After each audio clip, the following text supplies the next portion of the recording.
अस्सलाम वालेकुम everyone. Welcome back to our Daraz complete course. अब तक हम सीख चुके हैं प्रोडक्ट हंटिंग किस तरीके से की जाती है, प्रोडक्ट की कैलकुलेशन का जो बेस्ट तरीका है वो क्या है, कीवर्ड की रिसर्च आपने किस तरीके से करनी है, प्रोडक्ट लिस्टिंग को ऑप्टिमाइज कैसे करना है और मार्केटिंग सेंटर को हमने लास्ट वीडियो में डिटेल से डिस्कस किया। हमारी ये क्लास लेट हो चुकी है, उसकी कुछ रीज़न थी। मेरे पास कुछ दोस्तों के मैसेजेस आए थे तो उनकी एक रिक्वेस्ट थी, प्रोडक्ट फाइंड तो हम कर लेंगे लेकिन प्रोडक्ट को अरेंज किस तरीके से करना है। जो सबसे ज़्यादा इश्यूज आते हैं न्यू स्टार्टअप के, वो प्रोडक्ट की अरेंजमेंट नहीं कर सकते। तो उसी के ऊपर हम वर्किंग कर रहे थे, हमारी टीम उसके ऊपर वर्किंग कर रही थी और अब भी कर रही है। तो हम आपके लिए एक मॉड्यूल लेकर आ रहे हैं जिसमें आपको प्रोडक्ट बआसानी मिल सकती हैं। जो मोस्टली ऑनलाइन प्रोडक्ट सेल होती हैं उस प्रोडक्ट्स के अंदर वाव फैक्टर होना चाहिए। ऐसी प्रोडक्ट होनी चाहिए जो नीड को फुलफिल करे। ऐसी प्रोडक्ट नहीं होनी चाहिए जो रेगुलर यूज में आमतौर पर की जाती हैं। फॉर एग्जांपल, आपके किचन में कुछ ऐसी प्रोडक्ट्स हैं जो मार्केट में आप कहीं से भी बाय कर सकते हैं, तो वो प्रोडक्ट आप ऑनलाइन क्यों बाय करेंगे। इसीलिए हम वर्किंग कर रहे थे कि जो न्यू स्टार्टअप में हैं लोग, तो उनको प्रोडक्ट प्रोवाइड की जा सके ताकि वो अपने बिजनेस को सक्सेसफुली लेकर चल सकें। मैं डिस्क्रिप्शन में उसका लिंक भी शेयर कर दूंगा और आपको दिखा भी देता हूँ मॉड्यूल। ये हमारा मॉड्यूल है जिसके ऊपर हमारी टीम वर्किंग कर रही है। तो आपको इसमें हर किस्म की प्रोडक्ट्स मिल जाएंगी। ये वो प्रोडक्ट्स हैं जो ऑनलाइन मोस्टली सेल होती हैं। इसमें एमओक्यू और ऑर्डर वैल्यू हमने सेट की है, मिनिमम ऑर्डर वैल्यू, ताकि ऐसे लोग हमारे पास ना आए जो सिर्फ बाय करने के लिए हमारे स्टोर को विजिट करें। हम यहाँ से सिर्फ एंटरटेन करेंगे सेलर्स को जो कि अपना स्टार्टअप लेना चाह रहे हैं। हम इन प्रोडक्ट्स को मार्केट में क्यों लेकर आ रहे हैं उसकी मैं रीज़न बता देता हूँ। बहुत से हमारे ऐसे दोस्त हैं जो अब भी सोचते हैं कि हम क्लॉथिंग की प्रोडक्ट को सेल करें, जो एक सैचुरेटेड नीश हो चुकी है। और मोस्टली हमारे कुछ दोस्त ऐसे हैं, जैसे ही ऑनलाइन सेलिंग की बात आती है तो उनकी फर्स्ट अटेंशन ये होती है कि हम ज्वेलरी को सेल करें। क्लॉथिंग में आपको कलर्स इश्यूज आएंगे, आपको कलर अरेंज करने पड़ेंगे, साइजेस अरेंज करने पड़ेंगे। तो अगर आप क्लॉथिंग की तरफ जाते हैं जहां आप 30 से 40 हज़ार में सिर्फ एक एसकेयू लिस्ट कर सकते हैं, लेकिन ये जो नीश हम आपको दे रहे हैं होम एंड किचन की, मिनिमम स्पेंडिंग से आप ज़्यादा एसकेयूज लिस्ट कर सकते हैं। ज्वेलरी में इसलिए नहीं जाना चाहिए कि ज्वेलरी में कलर फेड होने के इश्यूज हैं और वहाँ पर भी आपको ज़्यादा इन्वेस्टमेंट करनी पड़ेगी। मैं एक जगह बैठा हुआ था तो वहाँ ऑनलाइन सेलिंग की बात चली। अब 4 दोस्तों ने ये प्लान किया कि 10-10 हज़ार रुपये इन्वेस्ट करेंगे और हम ज्वेलरी बाय करेंगे मुल्तान सराफा बाज़ार से। आर्टिफिशियल ज्वेलरी की बात कर रहे हैं। अब उन्होंने ज्वेलरी बाय कर ली, 1500 से 2000 की रेंज में भी बाय की और 200 से 300 की रेंज में भी बाय की। अब जो छोटी प्रोडक्ट्स थी वो उनकी सेल हो रही थी। बड़ी जो रेंज थी 1500 से 2000 की रेंज, उस पर ऑर्डर उनके कम आ रहे थे। शायद साल में 1-2 उनके ऑर्डर आए और फाइनली जब 1 से 1.5 साल के बाद उन्होंने उस प्रोडक्ट को दोबारा से देखा तो उसके कलर भी फेड हो चुके थे और डिज़ाइन भी ओल्ड हो चुका था। अब उनकी जो इन्वेस्टमेंट थी 20,000 या 25,000 का, जो उन्होंने कॉस्टली प्रोडक्ट में इन्वेस्ट किया था, वो उनका सारा का सारा वेस्ट हो चुका था। किचन और होम प्रोडक्ट्स में जो आपके पास सबसे बड़ा बेनिफिट है, एक तो ये ख़राब नहीं हो सकती और आपको इसमें लेटेस्ट न्यू प्रोडक्ट्स मिलती रहती हैं जो कि ट्रेंडिंग प्रोडक्ट्स होती हैं। और ये जो प्रोडक्ट्स हैं ये डेली यूज वाली प्रोडक्ट्स हैं। कस्टमर इस अटेंशन से आता है कि वो डेली यूज के प्रोडक्ट बाय कर रहा है और इसमें वाव फैक्टर है। और ये वो प्रोडक्ट्स हैं जो कस्टमर की नीड को फुलफिल करती हैं। इसका लिंक मैं आपके साथ ज़रूर शेयर करूंगा। अभी इसमें मज़ीद प्रोडक्ट्स भी ऐड हो रही हैं और जो मज़ीद होलसेलर हैं हम उनको भी अलाइन करने की कोशिश कर रहे हैं। ऑलमोस्ट आपको 500 से 600 प्रोडक्ट्स देंगे और ये वो प्रोडक्ट्स होंगी जो ट्रेंडिंग प्रोडक्ट्स हैं। अब मान लीजिए कि आपके प्रोडक्ट पर ऑर्डर आना शुरू हो गए हैं। अब सिर्फ प्रोडक्ट सेल करना ही काफ़ी नहीं है, एक सक्सेसफुल सेलर को ये भी आना चाहिए कि ऑर्डर को प्रॉपरली किस तरीके से प्रोसेस करना है और अपने बिजनेस का डाटा किस तरीके से एनालिसिस करना है। आज हम ये दोनों टॉपिक प्रैक्टिकल तरीके से सीखेंगे। सबसे पहले हम बात करेंगे डाटा एनालिसिस की, कि डाटा किस तरीके से एनालिसिस करना है। आप जो इस टाइम विंडो देख रहे हैं ये डाटा इनसाइट है। डाटा इनसाइट के अंदर एक ऑप्शन है बिजनेस एडवाइजर की। जब आप इसको ओपन करते हैं तो ये आपको एक रिपोर्ट देगा रियल टाइम से मुराद जो आज की रिपोर्ट है, करंट जो रिपोर्ट है वो आपको दे रहा है। ये देखें, ये रियल टाइम रिपोर्ट है। ये आपको बताएगा कि आपका आज का रेवेन्यू कितना है, आपके स्टोर पर विजिटर कितने आए और यूनिक बायर उसमें से कितने थे, पेज व्यू आपके कितने हुए, ऑर्डर कितने जनरेट हुए। इसी तरह आप यहाँ पर लास्ट 7 डेज का देख सकते हैं डाटा, लास्ट 30 डेज का देख सकते हैं या यस्टरडेज का देख सकते हैं। यहाँ आपको मिलेगा आपका रेवेन्यू कितना जनरेट हुआ, विजिटर्स कितने थे, कन्वर्जन रेट क्या था, रेवेन्यू पर बायर कितना बना और पेज व्यूज आपके कितने हैं, यूनिक बायर आपके कितने थे, ऑर्डर्स कितने जनरेट हुए और यूनिट आपके कितने सोल्ड हुए। यहाँ मेरे पास जीरो डाटा इसलिए आ रहा है कि मैंने कुछ दिन से अपने स्टोर को क्लोज किया हुआ है। चंद वजूहात की बिना पर मैंने अपने बिजनेस को क्लोज किया था कुछ अरसे के लिए, तो मैंने इसे दोबारा ऑन एयर किया है। अब हम चलते हैं सेकंड ऑप्शन में जो है प्रोडक्ट। यहाँ से आपको हर प्रोडक्ट का डाटा मिलेगा कि इस प्रोडक्ट पेज पर इतने विजिटर थे और पेज व्यूज आपके इतने हुए, ऐड टू कार्ट आपके इतने हुए। मजीद ऑप्शंस आपके पास मौजूद हैं, आप ऑर्डर को चेक कर दें तो ये आपको बताएगा कि आज आपके कितने ऑर्डर जनरेट हुए इस प्रोडक्ट के। अगर आपका कोई भी पेज एक मरतबा भी ओपन हुआ है तो वो डाटा यहाँ पर शो होगा। ये रियल टाइम है, यानी कि ये आज का है। परफॉर्मेंस में हम जाते हैं तो ये हमें देगा बैक डेट का डाटा। ये यस्टरडेज, हम लास्ट 7 डेज या लास्ट 30 डेज का डाटा देखते हैं। ये देखिए ये प्रोडक्ट है। यहाँ से आप असेंडिंग डिसेंडिंग भी कर सकते हैं। जैसे ये मैंने किया तो मेरे पास ये एक प्रोडक्ट आई, 30 डेज में इस प्रोडक्ट पर 190 पेज व्यूज थे और ऐड टू कार्ट 19 आए, यूनिट जो सोल्ड हुए वो 4 थे। ये एक प्रोडक्ट है, 119 पेज व्यूज हुए, ऐड टू कार्ट 8 हुए और यूनिट सोल्ड 2 हुए। इसी तरह ये सब प्रोडक्ट्स का डाटा हमें शो करेगा जो कि 13 पेजेस बन रहे हैं। हम इसको व्यू कर सकते हैं। व्यू करने का मकसद क्या है? व्यू करने से हमें ये पता चलता है कि हमारी प्रोडक्ट पर विजिटर आ रहे हैं और बाय नहीं कर रहे, तो क्या रीजन है, किस रीजन की बेस पर ये बाय नहीं हो रहा। या तो आपकी प्राइस ज्यादा है, या तो वो इश्यूज हो सकते हैं आपके रिव्यूज में। अब आपके रिव्यूज किस बेसिस पर नेगेटिव आए हैं वो बहुत सी चीजें हो सकती हैं। या तो आपका ऑर्डर लेट डिलीवर हुआ, या फिर आपकी प्रोडक्ट उनको ठीक तरीके से नहीं मिली, ब्रेक मिली है, या आपने रॉन्ग प्रोडक्ट भेजी है, या आपने पैकिंग उसकी अच्छी नहीं की। ये बहुत सी रीजंस हो सकती हैं। तो इसको हम ऑर्डर सेशन में डिटेल से डिस्कस करते हैं। एक हमारे पास ऑप्शन आता है डायग्नोज का। ये डायग्नोज आपको ये बताता है, ये जो फर्स्ट ऑप्शन है ये बता रहा है कि आपके एसक्यूयू कितने आउट ऑफ स्टॉक हैं, कन्वर्जन रेट जो लो है वो कितनी प्रोडक्ट्स का है और पुअर रिव्यूज कितनी प्रोडक्ट्स के हैं।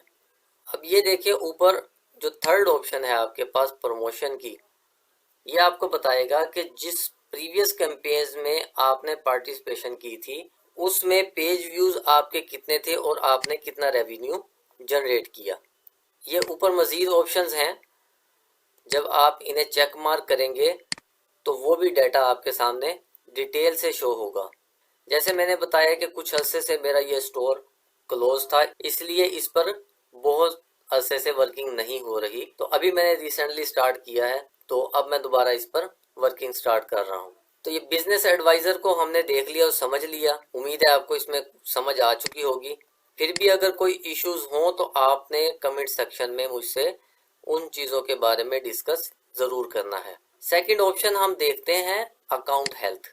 ये आपकी अकाउंट की हेल्थ है कि जब भी आप कोई ना कोई रूल को ब्रेक करेंगे तो दराज आपको पेनल्टी इशू करेगा। वो पेनल्टी होती है पॉइंट्स के अंदर भी और रुपीस के अंदर भी।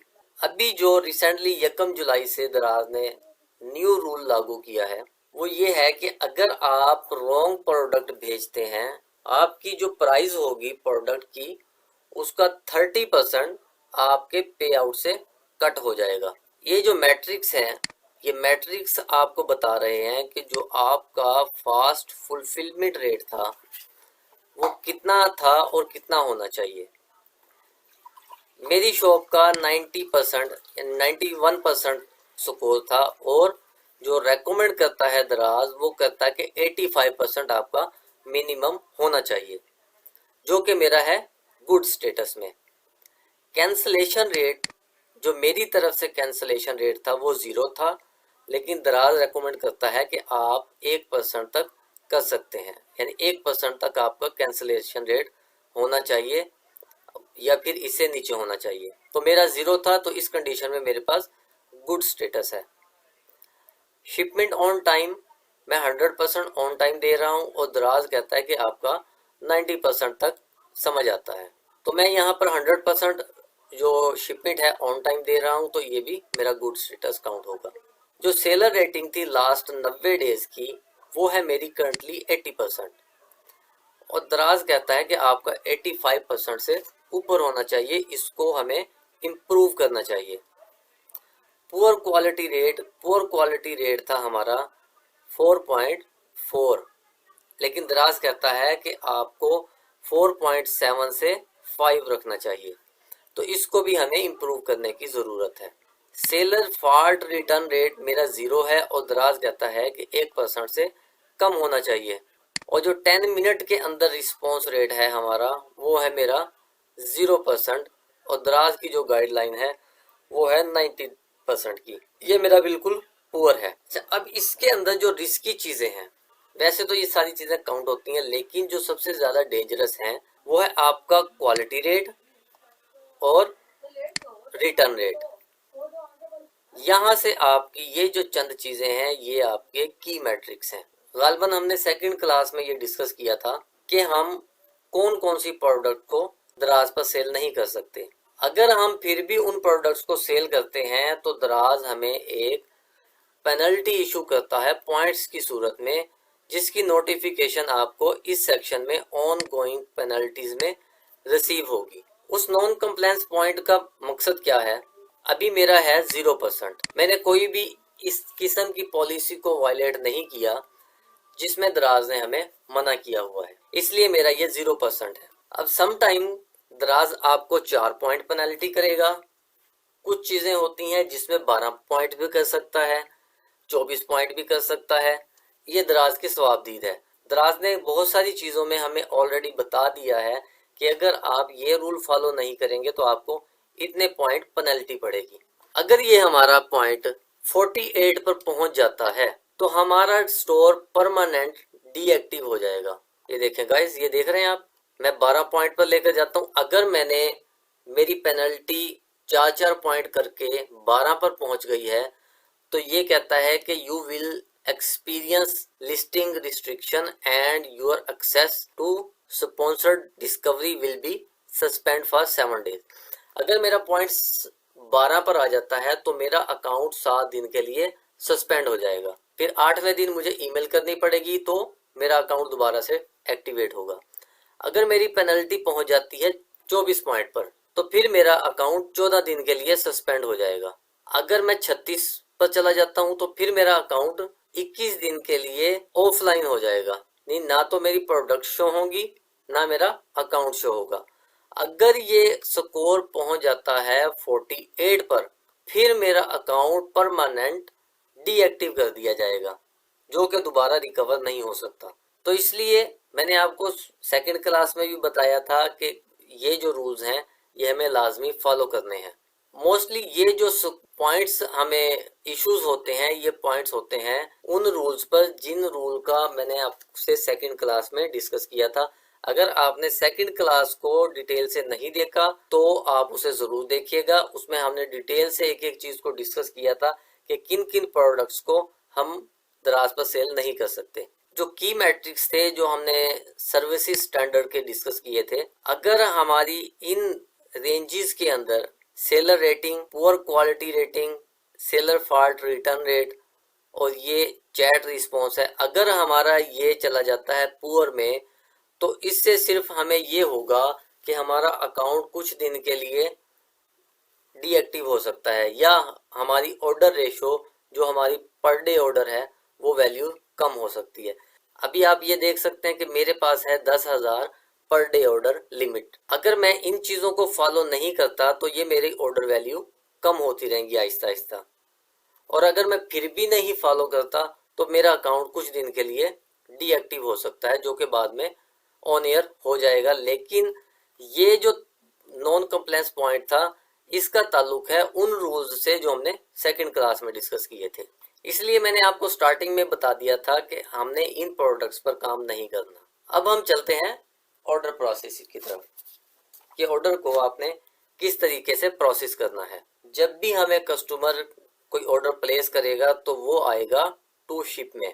इस पॉइंट से सेलर की असल जो रिस्पॉन्सिबिलिटी है वो स्टार्ट हो जाती है। आपने जब भी अपनी प्रोडक्ट को लिस्ट करना है तो आपने श्योर करना है कि जितने पीसीज आप लिस्ट कर रहे हैं उतने आपके पास एग्जिस्ट होने चाहिए। अगर आपने ज्यादा स्टॉक शो कर दिया और आपके पास प्रोडक्ट आउट ऑफ स्टॉक है तो उस सूरत में आपको ऑर्डर कैंसिल करना पड़ेगा, और ऑर्डर कैंसिल होने की सूरत में मैंने आपको पहले दिखाई थी विंडो कि आपका जो सेलर कैंसिलेशन रेट है वो इंक्रीज हो जाएगा।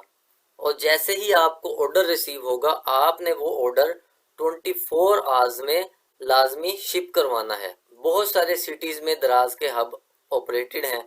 जिनके सिटीज में हब ऑलरेडी मौजूद हैं वो अपने पैकेट को पैक करेंगे और दराज हब पर ड्रॉप ऑफ करेंगे। जिन सिटीज में ये अभी फैसिलिटीज नहीं है तो आपको फिर वहां पर ये सबमिट करना है जिस कोरियर कंपनी का आपके पास शिपिंग लेबल है। वो अभी हमारे पास ये ऑर्डर है, हम इसको रेडी टू शिप करेंगे तो मैं आपको दिखाऊंगा कि वहां कैसे आपको पता चलेगा कि ये किस जगह पर आपने ड्रॉप ऑफ करना है। अब मान लीजिए कि आपके पास यहाँ पर 5 ऑर्डर्स आ गए हैं, आपने इन सब पर एक ही मरतबा चेक मार्क कर दिया तो ये सारे ऑर्डर आपके सेलेक्ट हो जाएंगे। उसके बाद आपने क्लिक करना है पैक एंड प्रिंट पर।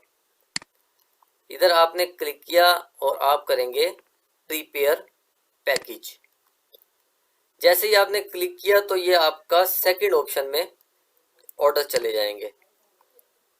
जैसे ही आप क्लिक करेंगे प्रीपेयर पैकेज पर तो आपके ये ऑर्डर सेकंड टैब में आ जाएंगे टू अरेंज शिपमेंट में। यहाँ आपने करना है इन सब को, अगर एक ही मरतबा करना है तो इधर करेंगे आप रेडी टू शिप। जैसे ही आप रेडी टू शिप मार्क करेंगे तो ये ऑर्डर्स आपके टू हैंड ओवर में कन्वर्ट हो जाएंगे। अब आपने क्या करना है, इन ऑर्डर को चेक करना है, या एक ही मरतबा सेलेक्ट करेंगे तो आपके अगर 5 ऑर्डर हैं तो वन टाइम में सिलेक्ट हो जाएंगे।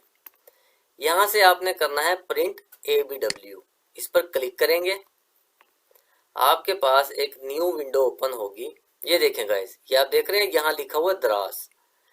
इस दराज का मतलब ये है कि आपने दराज हब पर इस ऑर्डर को ड्रॉप ऑफ करना है। अगर यहाँ पर आता है आपका लेपर्ड, अगर आपके सिटीज में दराज हब मौजूद नहीं है और वहाँ आपके पास शिपिंग लेबर पर आता है लेपर्ड, TCS, M&T या XYZ कोई भी कंपनी, तो आपको उन्हीं के ऑफिस में जाकर वो ड्रॉप ऑफ देना पड़ेगा। लेकिन अगर आपके सिटीज में दराज हब मौजूद है तो चाहे यहाँ पर दराज आ रहा हो या लेपर्ड, TCS कुछ भी आ रहा हो, आपने ये सारे पार्सल दराज हब पर ही ड्रॉप ऑफ करने हैं। अब आपने जी यहाँ पर प्रिंट के बटन पर क्लिक किया और आपने इसे प्रिंट दे देना है और इसको आपने करना है, और यहाँ पर आपने करना है 4 पेजेस पर शीट। जब आप 4 पेजेस पर शीट करेंगे तो इसका साइज उतना होगा कि आप फ्लायर में इजीली इसको कवर कर सकते हैं। अगर आप ये सिलेक्ट नहीं करते तो पेज ज़्यादा बड़ा हो जाएगा, तो वो फ्लायर में एडजस्ट नहीं होगा। अब आपने प्रिंट दे देना है इसका। अगर आपके पास प्रिंटर नहीं है, अभी आपका न्यू स्टार्टअप है, तो आप इसको पीडीएफ फाइल में सेव करें। पीडीएफ फाइल में सेव करने के बाद आपने किसी भी शॉप से इसका प्रिंट निकलवा लेना है। सेकंड, आपके पास ऑप्शन है शिप की। अब यहाँ तक आपका काम हो जाता है खत्म। आपने टू हैंड ओवर कर दिया। जैसे ही आप ड्रॉप ऑफ देंगे तो इस जगह से आपकी जितनी भी ट्रैकिंग होगी वो ऑटोमेटिक होगी। किसी भी आप शिपिंग कंपनी को प्रोवाइड करेंगे तो अब आपकी जो रिस्पॉन्सिबिलिटी थी वो खत्म हो चुकी। अब उनकी रिस्पॉन्सिबिलिटी है। अब वो जैसे ही उनको रिसीव होगा तो यहाँ से जो आपका पार्सल है वो आ जाएगा शिप स्टेटस के अंदर। अब यहाँ पर आप ट्रैकिंग कर सकते हैं लॉजिस्टिक स्टेटस। यहाँ पर लॉजिस्टिक स्टेटस करेंगे तो ये आपको उसकी करंट ट्रैकिंग देगा कि इस वक्त आपका पार्सल किधर है। कि जैसे ही मैंने इसको क्लिक किया तो ये आया arrive at main logistic facilities, your parcel is arrive to the main logistic in Multan में। अभी ये मेरा पार्सल मुल्तान में पड़ा हुआ है, तो ये जैसे ही वहां से शिप होगा तो इधर मैं स्टेटस इसका चेक कर सकता हूँ। जैसे ही कस्टमर को डिलीवर हो जाएगा तो ये मेरा आ जाएगा डिलीवर के अंदर। अब जैसे ही डिलीवर्ड में पार्सल आएगा तो इसकी जो अमाउंट है, जितनी अमाउंट बनती है, वो मेरी फाइनेंशियल स्टेटमेंट में क्रेडिट कर दी जाएगी। डिलीवरी फेल्ड वो है जो कि एट डोर पर रिफ्यूज हो जाते हैं, या बहुत सा मरतबा शायद आपने भी मंगवाया होगा कि आपको पार्सल पसंद नहीं आया तो वो पार्सल वापस चला जाता है, तो उसको बोलते हैं फेल डिलीवरी। वो फेल डिलीवरी में आपके पार्सल आना शुरू हो जाएंगे। जैसे ये 6 जुलाई को मेरा एक पार्सल फेल डिलीवरी में गया है। इसका स्टेटस क्या है, ये मुल्तान पहुंच चुका है और इसका स्टेटस ये था कि बायर ने रिफ्यूज कर दिया। ये कैंसिलेशन का टैब वो है जो आप कैंसिल करेंगे या फिर बायर कैंसिल कर देता है, वो सब के सब इस पोर्शन में आ जाएंगे। Return and refund. अब कस्टमर ने एक पैकेट रिसीव कर लिया और उसे प्रोडक्ट पसंद नहीं आई, तो जब वो रिटर्न करेगा उस पार्सल को तो वो हमारे इस सेक्शन में शो होंगे। ये देख रहे हैं गाइस, लास्ट जो मेरा था 2025 में आखिरी रिटर्न आया था, तो उसके बाद अभी तक कोई रिटर्न नहीं आया। ये मेरा दूसरा अकाउंट है, मैं आपको उसका भी स्टैट दिखा रहा हूँ। इस अकाउंट का जो स्टैट है मैं सिर्फ आपको इसलिए शेयर कर रहा हूँ ताकि आपको ये इत्मीनान हो जाए या आपको ये तसल्ली हो जाए कि हम जिस मेंटोर से सीख रहे हैं वो एक्सपीरियंस्ड भी है या कोई नया है जो सिखाने के लिए बैठ गया। मैं आपको डिलीवर का सेक्शन दिखा रहा हूँ। ये डिलीवर्ड का आप सेक्शन देख रहे हैं, इसमें 6863 ऐसे हैं जो डिलीवर्ड मेरे हो चुके हैं। अगर मैं इसमें फेल डिलीवरी भी ऐड कर दूं तो फिर ये तादाद बढ़ जाएगी। जैसे कि ये देखिए फेल डिलीवरी है, फेल डिलीवरी में 805 ऑर्डर मेरे फेल्ड हुए थे और 6863 ऑर्डर मेरे अभी तक डिलीवर्ड हो चुके हैं। जो सबसे हॉट आइटम थी वो मैं आपको दिखा देता हूँ, जो एक टाइम में मैं सेल किया करता था, वो ये है जी। कभी भी आपको सेलर अपनी प्रोडक्ट शो नहीं करवाएगा, लेकिन मैंने आपको अपनी प्रोडक्ट भी शो करवाई है कि मैं सबसे ज़्यादा इस प्रोडक्ट पर काम कर रहा था, तो मैंने फिर इस प्रोडक्ट को भी स्किप कर दिया। अब उसकी क्या, इसकी बहुत सारी रीज़न थी, इसको मैंने ख़त्म करने की, तो वो हम जाहिर बात है डिस्कस नहीं कर सकते। ये देखें कि इसकी जो रेटिंग है 308 इसके रिव्यूज़ हैं। अगर आप इसका स्कोर चेक करें तो 4.7 इस लिस्ट का रिव्यू है। देखिए मोस्टली आपको इसमें 5 स्टार ही नजर आएंगे। देख रहे हैं गाइस, ये 5 स्टार, 244 बायर्स ने 5 स्टार रिव्यू दिए और 39 यूजर्स हैं उन्होंने 4 स्टार दिए। बाकी जो रिव्यूज हैं वो इतने काउंट नहीं करते, वो थोड़े ही हैं, 12, 9, 4। तो मेजर जो था हमारा पोर्शन वो 5 स्टार ने कवर किया हुआ है। अब इसका मतलब ये नहीं है कि आप सबने यही प्रोडक्ट सेल करना शुरू कर देनी है। आपने मजीद प्रोडक्ट को भी टेस्ट करना है, मजीद प्रोडक्ट में भी जाना है।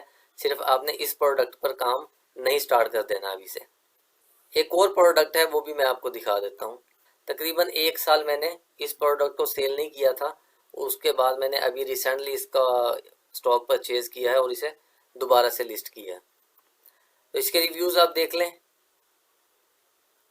153 रिव्यूज़ हैं टोटल और इसका स्कोर आप चेक कर लें। 5 स्टार 79, 4 स्टार 19 3 स्टार 17 और 4 एंड 16। दो प्रोडक्ट जो हॉट थी वो मैंने आपको शेयर करवाई हैं। उसकी रीज़न क्या है, मैंने आपको अपना पूरा एक मार्केट प्लेस शेयर कर दिया कि आपको किसी किस्म की हर्डल्स ना आए प्रोडक्ट को अरेंज करने में। आपके सामने मैंने पूरा एक मॉड्यूल लॉन्च कर दिया कि आपको इजीली प्रोडक्ट अवेलेबल हो सके और आप अपने स्टार्टअप को जल्द अज जल्द स्टार्ट कर सकें।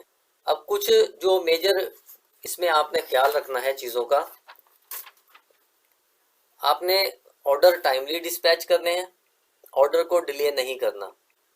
आपके पास 24 आवर्स हैं ऑर्डर रिसीव होने से कि आपने 24 आवर्स के अंदर अपने पैकेज को लाजमी ड्रॉप ऑफ करना है दराज पर या शिपिंग कंपनी को जो आपको रेकमेंड की गई है।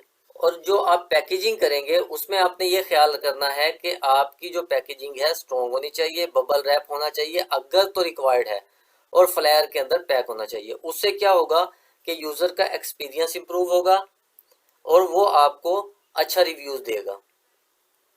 अगर आपकी पैकेज वीक होगी तो उससे डैमेज होने का भी खतरा है।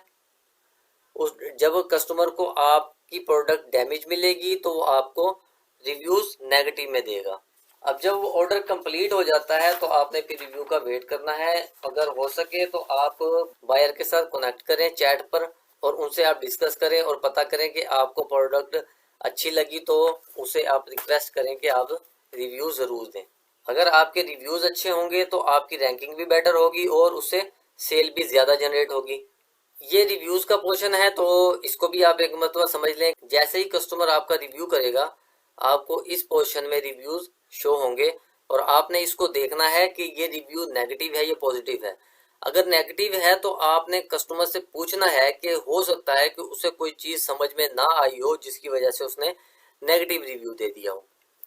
अब ये देखें जो सबसे ऊपर है रिव्यू, मैं आपको वो रिव्यू दिखाता हूँ। ये देखें, एक प्रोडक्ट थी, कस्टमर को गई, उसने मैसेज किया रिव्यूज में जो टाइप किया मैसेज, उसने कहा it is very bad, it is not fit in shoes, your feet will outside from shoes. इसका कहने का मतलब था कि जो मैंने इसको दिया, ये मैं आपको दिखा देता हूँ। ये प्रोडक्ट दी, मैंने इसे दी ये प्रोडक्ट, ये है इनविजिबल हाइट इंक्रीज। ये इंसोल है जो कि शूज़ के अंदर रखा जाता है और जिससे हाइट इंक्रीज हो सकती है।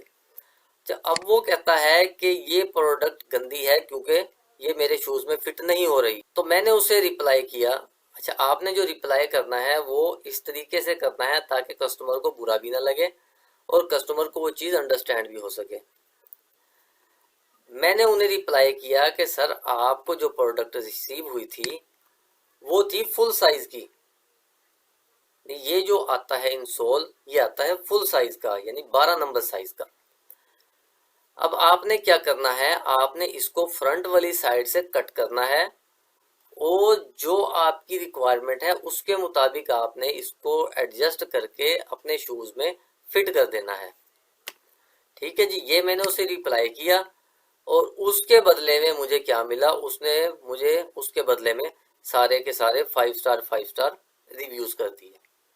यानी कस्टमर को चीज की समझ नहीं आई तो मुझे बताना पड़ा कि सर आपने इस तरीके से प्रोडक्ट को यूज करना है। तो उसे इस प्रोडक्ट के बारे में पता चला कि ठीक है जी इस तरीके से मैं इसे यूज कर सकता हूँ, तो उसने उस बदले में मुझे रिव्यूज 5 स्टार में कन्वर्ट कर दिए। ये आप ओवरऑल मेरे रिव्यूज चेक कर सकते हैं। ये सारी चीजें बताने का मकसद आपको ये है ताकि आपको हर चीज के बारे में नॉलेज होना चाहिए ताकि आप हर चीज को बआसानी कवर कर सकें और उसको टैकल कर सकें कि किस तरीके से हमने किस चीज को कवर करना है।